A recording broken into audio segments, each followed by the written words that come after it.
மாட்டு பொங்கல் வாழ்த்துக்கள். என்ன பார்த்தா மாடு மாதிரி தெரியுதா?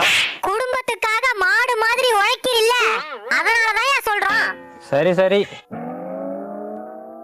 எங்கம்மா மாட்டை ஓட்டிட்டு போற? இன்னைக்கு மாட்டு பொங்கல் சித்தப்பா, அதான் மாட்டை குளிப்பாட்ட போறேன். பார்த்து போயிட்டு வாமா.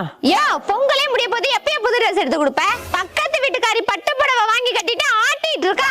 10 கோழியை வித்தாவது பணத்தை ரெடி பண்ணு. சாரி ஓனரே, உன் நிலைமை தெரியாம உனக்கு மாட்டு பொங்கல் வாழ்த்துக்கள் சொல்லிவிட்டோம். சரி விடுறா. இனிய எரும மாட்டு பொங்கல் வாழ்த்துக்கள். ஏண்டா முறைக்கிற? உன் பொண்டாட்டி எவ்வளவு திட்டுனாலும் எரும மாடு மாதிரி கேட்டுட்டு தானே இருக்க.